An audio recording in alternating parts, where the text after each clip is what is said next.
Is this the end of the road for Floyd Shibambu in the Umkhonto weSizwe Party? As we've been following the events that have been unfolding in the Umkhonto weSizwe Party from the day when Floyd Shibambu was removed from the position of the Secretary General. So tomorrow he's convening a press briefing where he's going to be talking about the developments and of course his future in the political scene. So I'm asking you the question, that is this the end for him in the Umkhonto weSizwe Party? What do you guys think? What do you think is it that Floyd Shibambu will be saying tomorrow in the press briefing? But before we go any further with this matter, guys, just welcome to the platform, guys. My name is Debos Kosana. The name of the platform is Izwi Labansundu. I've rebranded it to Izwi Labansundu, the voice for Africans. Please help me grow the platform, guys, by subscribing, clicking the notification bell, and then do watch the videos so the YouTube algorithm will recommend the video to a much wider audience. Another way is by joining to becoming a pay member like Sfiso Banjwa has done. I must thank him for that. Thank you very much. Or can buy us the super thanks, just like Sisu Dotata did. Another form is by watching through the ads that will play on this video. That's another way for this platform to earn the revenue, guys. So please don't skip those ads. That's how we can support the platform to grow the platform. You can also share the video on the social media platforms, guys. So I'm saying it is becoming quite clear. It is becoming quite clear, especially if you listen to the address and the attack by Jacob Zuma on Floyd Shibambu, when Jacob Zuma was addressing the youth rally on Youth Day, which was on Monday, the 16th. I've done a video on that. Just go through the video gallery on this platform. You'll find the video where I'm talking about the attack by Jacob Zuma on Floyd Shibambu in terms of what is it that informs that attack. Why is Jacob Zuma attacking Floyd Shibambu in that fashion? So now with the developments that Floyd Shibambu is inviting the media to a press briefing, this is giving the signal. It is giving the signals and the signs that indeed it might be that Floyd Shibambu is about to leave the Umkhonto weSizwe Party. And you can tell, even the sense, you can tell that he's no longer welcomed in the political party. He's no longer welcome in the Umkhonto weSizwe Party. And true to Jacob Zuma's style, he's always goes into this thing of tarnishing people's names without naming that what is it that people they did. Therefore, what does he do? He's maligning the character of Floyd Shibambu because he decides to say that we are not, to quote his words, he says, we are not going to reveal what is it that they did, what is that he did, because we don't want to tarnish his name. But actually, in the process, what he's doing is tarnishing the name because he's leaving the question marks. He's leaving the question marks in terms of Floyd Shibambu's conduct, that what is it that Floyd Shibambu committed? And of course, they gave us that story about Malawi and all of that. But what Jacob Zuma did without realizing that when he addressed that Youth Day rally and said the things that he said about Floyd Shibambu, then Jacob Zuma was indeed confirming to us that he's not an honest man. Jacob Zuma, in fact, was just confirming to us that indeed he himself, Jacob Zuma is not an innocent man. He's not an honest man. He's a liar. Because he gave us the reason they are removing Floyd Shibambu from his position as the Secretary General of the Umkhonto weSizwe Party is because he undertook a trip to Malawi to meet Bushiri without the consultation of the Umkhonto weSizwe Party's leadership. But if you listen to what Jacob Zuma was then saying in that rally, then you can tell that actually that Malawi story was not the reason. Just like I did in the video after the announcement that Floyd Shibambu was being removed as the party's SG. I did a video that said that it's a lie to say the reason he's being removed is because of the Malawi and Bushiri story. So Jacob Zuma did confirm that he himself, Jacob Zuma, lied to us. Therefore, confirms that he's not an honest man. You see. So here's an invitation by the reads. I'm just going to read the invitation by Floyd Shibambu. It says the media invitation, press conference addressed by former MK Party Secretary General Comrade Floyd Shibambu. Members of the media are invited to attend a press conference to be addressed by the former Secretary of the Umkhonto weSizwe Party, Comrade Floyd Shibambu. The briefing will focus on critical national matters currently confronting South Africa. The press conference details are as follows. The date, which is going to be Thursday, the 19th of June, 2025. Time, 12 o'clock.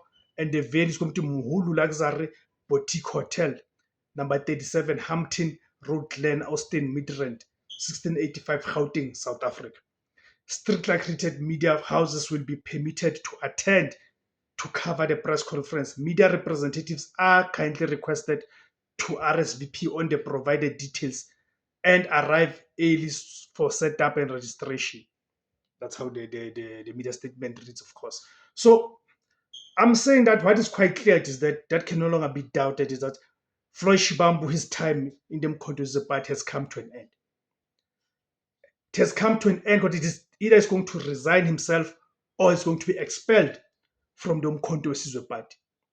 And it is proper that Floyd Shivambu takes this platform and address people, especially on this attempt by Jacob Zuma and his cronies to impugn on Floyd Shivambu's integrity and credibility. You see, so Floyd Shivambu needs to take the people into confidence, because I like the post. There's a post that he posted, Floyd Shivambu, where he attached this invitation, where he says tomorrow, Thursday, 19 June 2025, we have a press conference to speak about political developments in South Africa. Those who have worked with us know that the guiding dictum and principle is guided by Amilcar Cabral, who says, quote, hide nothing from the masses of our people, tell no lies, expose lies whenever they are told, mask no difficulties, mistakes, failures, claim no easy victories, close quote. It's in our DNA to speak the truth because truth is revolutionary. So I'm really hoping that Floyd Shivambu will then use this platform to talk about what is it that unfolded in the Mkhonto Party that led to him finding himself where he is currently. You see, because it's important that he takes control of the narrative. It's very important for Floyd Shivambu to take control of this narrative, because we can see what is that Jacob Zuma is trying to do here. He's trying to create a narrative and impugn on the reputation of Floyd Shivambu as someone who must have committed something that can be considered to be a cardinal sin in the Mkhonto Party, because there's mentions of monies and all of that. So I hope Floyd Shivambu does not hold back, because here we do need this as people, especially as black people, guys. We've been talking about the project to build black unity, to ensure that we achieve total liberation, that the liberation project comes to fruition for us as black people. But that cannot happen. That cannot happen under the cloud or the conditions whereby we are led by tsotsis, where we are led by manipulators, whereby we are led by people who use the desperation of our people on the ground as a bargaining chip for them and their families. You see. So we do need that. Things need to be laid out in the bare. Floyd Shivambu need to tell us what happened in the Mkhonto Party. So therefore, that will push Jacob Zuma on his side to reveal that whatever it is that he's been talking about, that he says Floyd Shivambu did, for him to even reach a stage where he said, we don't care even if they leave. So Floyd Shivambu need to take control of the narrative to therefore compel Jacob Zuma to tell us his side of the story in terms of what is that unfolded. Because we cannot build unity. We cannot build unity with manipulators, with people who are not genuine about the interest of the black masses, the genuine interest of liberating the masses from squalor. We cannot build black unity with people who got an aversion to intellectualism, people who are anti-intellectualism, people who want the membership that is just voting cows and voting sheep, of which indeed that is what the Mkhonto Party constitutes currently. And that is what Jacob Zuma wants. The people who are gullible. It is becoming clear that people who've got ideas in terms of contributing, especially ideological and intellectual level are not welcomed in the Umkhonto weSizwe Party. You see, for if there are such people, indeed there are such people who find themselves in the Umkhonto weSizwe Party, but then it means those people they should not be vocal. Once they become vocal, then they will be dealt with. You've got the likes of Andem Mutama there, who have just gone dead quiet because they understand the consequences that they'll find themselves out in the cold. You see. So the question that is what's next for Floyd Shivambu? Is he going to rejoin the ANC? What do you think? Because clearly the EFF is not an option. Because we are told as per the EFF's constitution, once you leave, then you cannot rejoin. So is Floyd Shivambu going to rejoin the African National Congress? Or is he going to open his own political party? Or is he going to go into the academia? What do you guys think is going to be Floyd Shivambu's next step? Because what is quite clear is that his days in the Umkhonto weSizwe Party have come to an end. Thank you guys for tuning in, guys. Please remember to subscribe, remember to like, share, and comment. Also remember, guys, to join in to become a paying member to the platform, guys. Siyabonga ma-Afrika. I-Afrika izwe lethu.